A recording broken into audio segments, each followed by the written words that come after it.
y'all know who this cocksucker is right here. I can't even stand this motherfucker to even save my life. This happens to be, but it's a good day though. It's a good day for me. And it's a good day for anybody else. This is, former Baltimore Ravens, quarterback who got his first Super Bowl ring due to a defense which was led, of course, by Raycoon Lewis, and former ESPN analyst, sports analyst Trent D HEAD.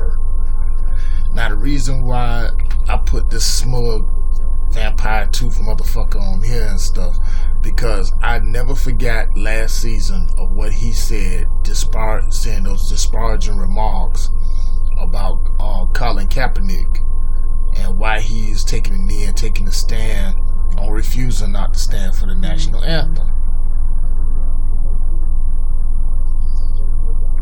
Sorry about that, blowing that up like that, but nonetheless, you know, so a great bunch of good news had came up 3 days ago. As y'all well know now, unless you've been living under a rock or you've been living in a cave like he does, as y'all well know, ESPN just sent the memo out from their president, releasing, I think, maybe 100 analysts and broadcasters, and this cocksucker was one of them. So I'm gonna just go ahead. I'm gonna go straight to the article right now, and coming right from the Daily News. And we'll just go ahead and get right into this, because I really want to go ahead and roast this bastard.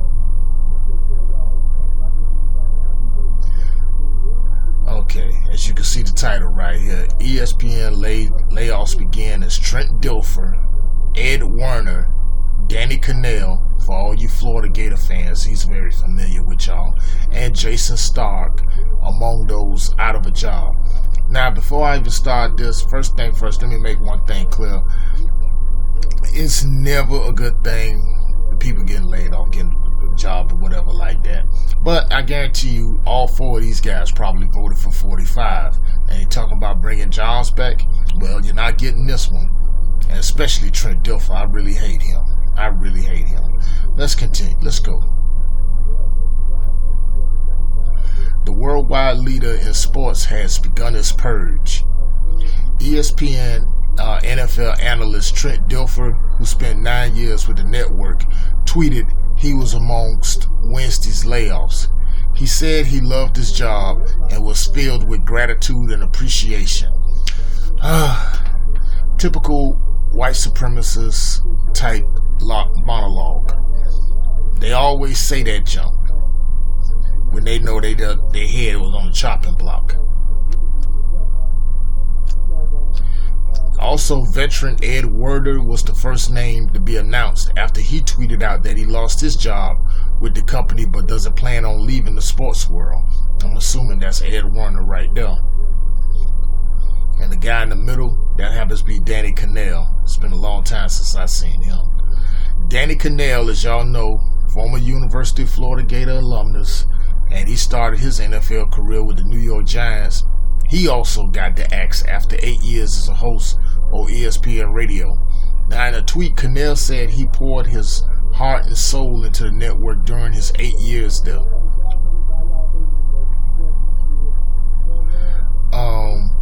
Other big names in the network may survive the cuts. That's probably going to include that buck dancing, good for nothing, Stephen ass snitch. But some are going to have significantly reduced roles. Some roles that could be dialed back are Baseball's Tonight's Carl Revec, ESPN Radio's Ryan Rosillo, and anchor Hannah Storm, according to the Hollywood Reporter. Now, Sports Illustrated's Richard Deitch reports Baseball Tonight will be significantly impacted by today's cuts. Now, he also said there's a chance ESPN could outsource some of MLB's network studio programming. Now, NHL columnist Scott Burnside has also announced his tenure at ESPN has ended after 13 years with the company.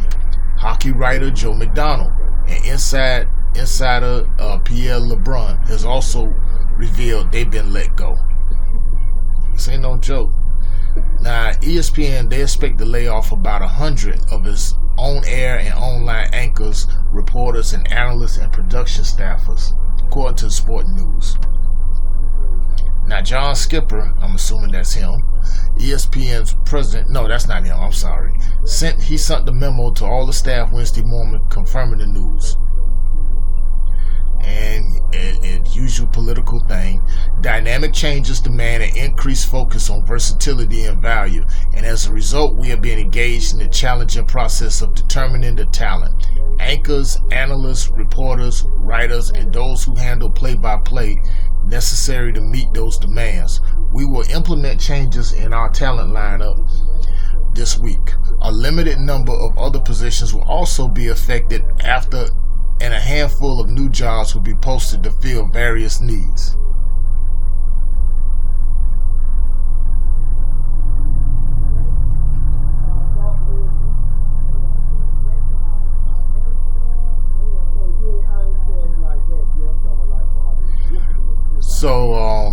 So as you can see, if y'all hear the noise in the background, please excuse it, because there's some ignorant motherfuckers I got to deal with. But as far as I'm concerned with Trent Dilfer, now I've seen some people on social media probably feeling sorry, feeling this like that. No, don't feel sorry for this motherfucker. Don't feel sorry for this bald-headed Lex Luthor-looking bitch. This is karma coming back and biting him in the ass. He wanted to try to make his little analyst career famous by going more enlightening by going ahead and try to trash Colin Kaepernick. But let me take you back in time. This could probably gonna be one of my doggone let's take it back editions.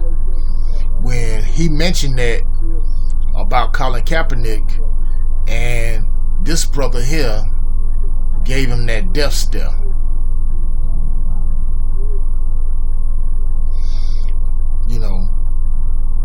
West Virginia native, former Minnesota Viking, former 49er, former Patriot, Randall Moss, and also shout out to Earl Griffin too, who's also from West Virginia, so you can relate.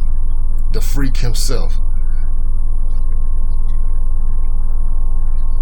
Because Randy Moss looked like that day he wanted to beat the shit out of Trent Dilfer saying that jump. But shout out to Randy Moss, man. Always been a Randy Moss fan. Always liked him. I liked everything about Randy Moss. But let's go take it back in time, how Trent Dilfer started his career. Trent Dilfer was born in Santa Cruz, California, some little small town outside of there. Nothing but white people there and stuff. At his age 45, how he started off his career. As him playing for the Tampa Bay Buccaneers. God, I can't stand that color. Good grief. I never understood what the hell was they thinking making this bullshit and ugly ass.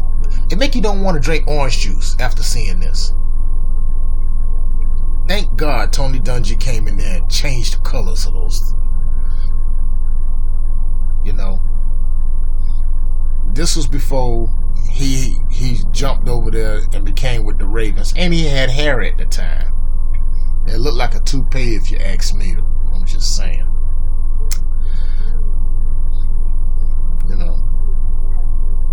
And his only claim to fame is the fact that he has won a Super Bowl. That he won a Super Bowl with the Ravens, and it wasn't on account of him. It was because of the Ravens defense. Because, like I'm telling you, Trent Dilfer ain't shit. He was just a mediocre quarterback who basically played on a team that had a great defense. That's it. Then afterwards, mediocre team played on a great defense, and that was about it. Nothing more, nothing less. That's all. after he was let go by the Ravens after 2000 when they won the Super Bowl, he went on ahead and became a backup to Matt Hasselbeck in Seattle with the Seahawks, and also played stintly brief with the 49ers, therefore tutoring Alex Smith at the time. You know, hasn't been back since. But like I said before, his only claim to fame, you know, recently last season was to this, when he wanted to go ahead and criticize Colin Kaepernick. But see, here's the thing, like with Peckerwoods, like Dilfer, that makes me sick to my stomach. Now I know some trolls gonna come on here and tell me, well, you know, he did lose his son and all that stuff. This ain't about his son. I'm speaking of Trent Dilfer individually. And he goes and criticized the man, criticized his brother for taking a stand like he did.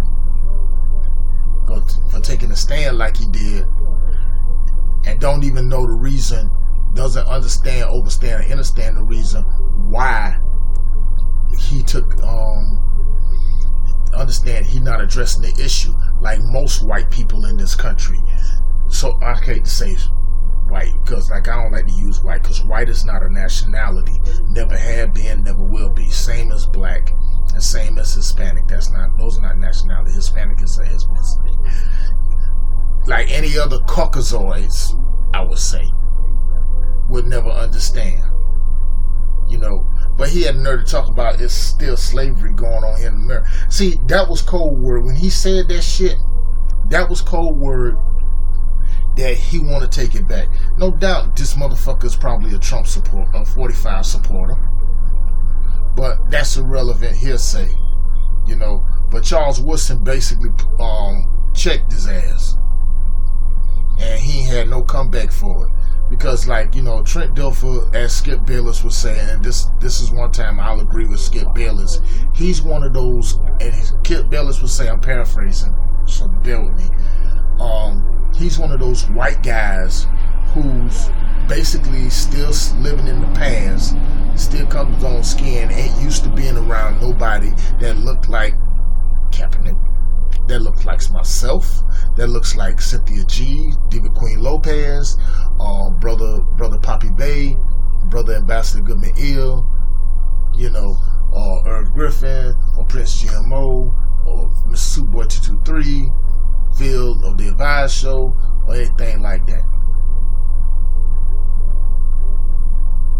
And then had the nerve to get out there to try to justify his points, or criticize Kaepernick, saying that stupid ass comment, he just need to be in the shadows and prepare and get the starting quarterback ready. That was another code.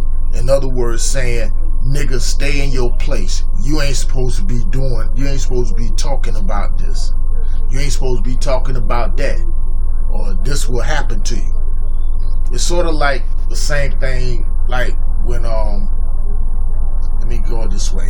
With Martin Luther King, who was part of the Boule, where the Boule was basically, you know, advisor to the kings and all that, you know, where they only supposed to go ahead and talk about things that are domestic within black people or whatever. But as soon as King, after March on Washington, as soon King started talking about poverty in the black community and reparations and talking about the Vietnam War, King became a target.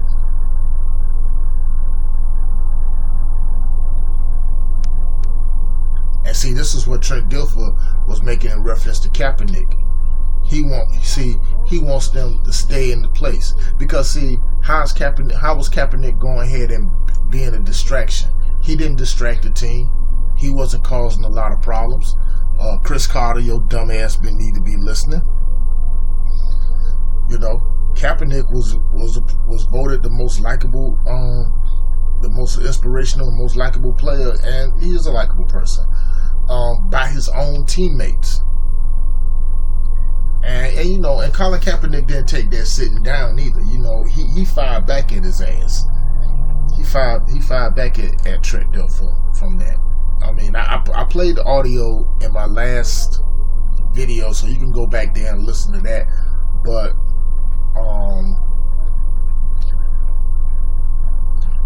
Colin Kaepernick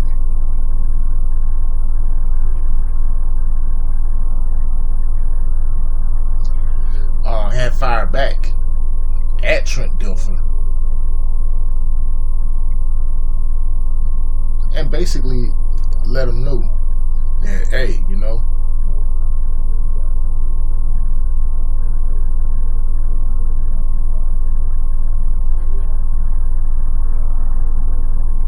let him know. So I'm gonna just go ahead. I'm gonna play the audio for y'all real quick, and I'm gonna let you remind that.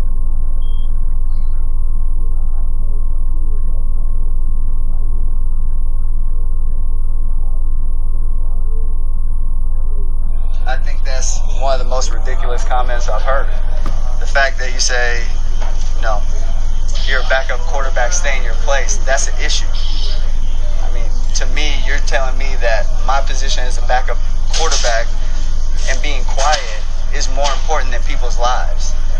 No, I would ask him to really have a conversation with the families of people that have been murdered and see if he still feels that way.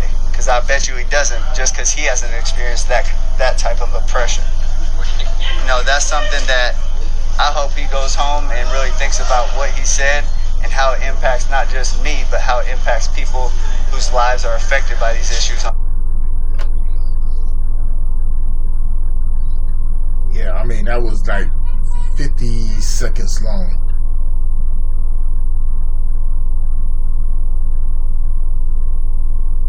Because what Trent Dilfer did say, it was racist remarks. I don't care what anybody say. That this cracker here, he ain't nothing more than just a white supremacist. And he's a closet one as well as a closet racist. I don't care. Like I say, he's from Santa Cruz. He ain't never dealt with black people. All my people's up in Cali, in northern and southern Cali. Sister Diva Lopez, she could tell you that. She could tell you that first quarter.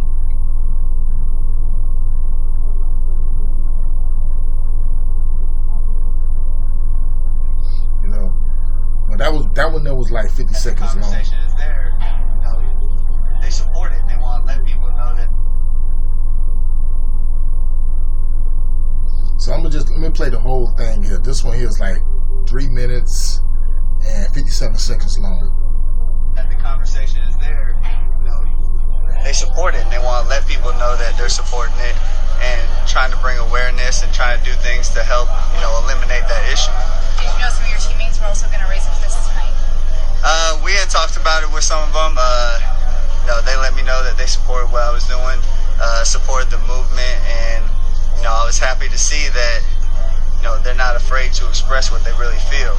A lot of situations and a lot of times in this position, players aren't quite sure whether they should or shouldn't because they don't know the consequences that come along with it. For example, Brandon Marshall, who lost 2 endorsements because of this.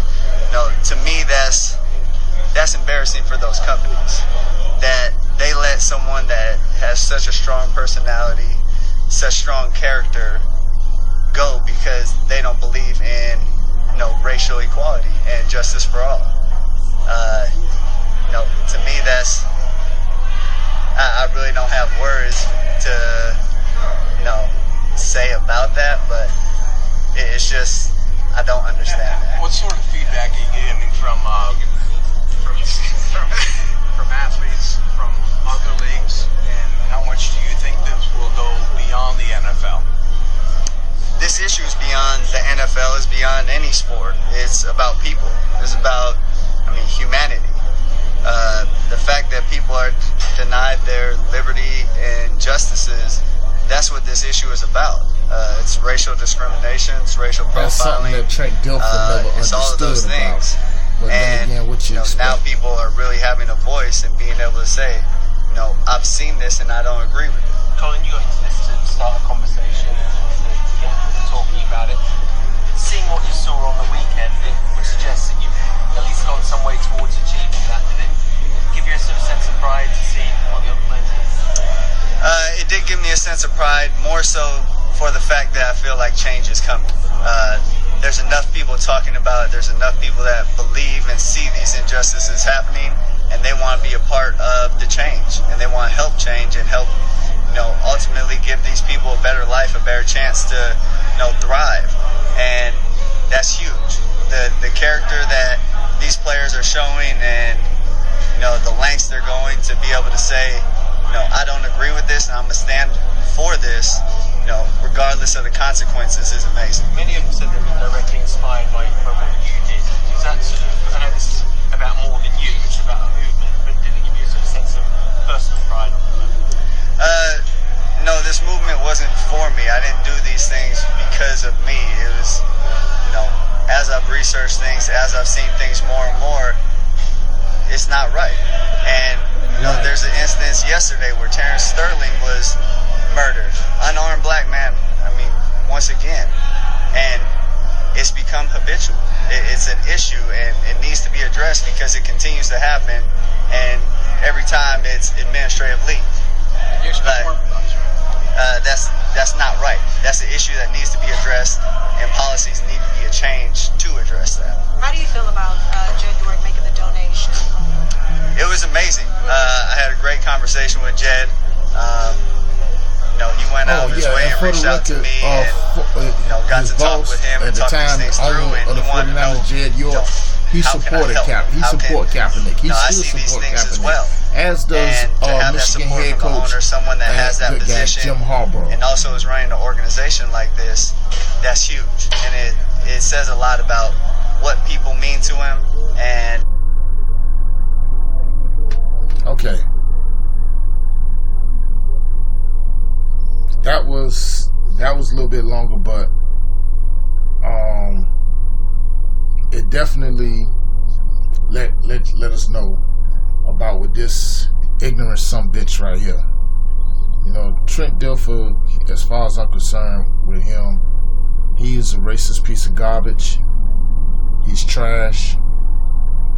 And, he just totally disgusts me in more than one way.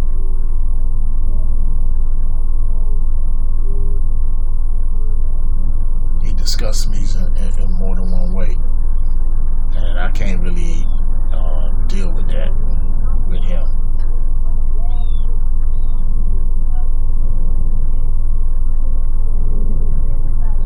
So as far as I'm concerned,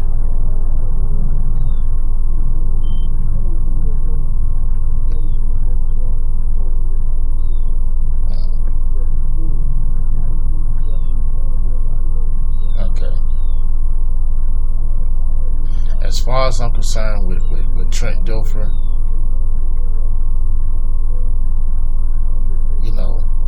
Trent Dilfer is nothing but garbage.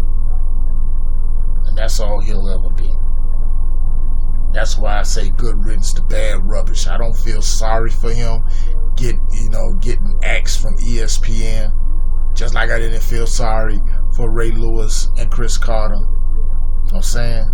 That's karma coming back and biting you in the ass, motherfucker. Fuck you, bitch.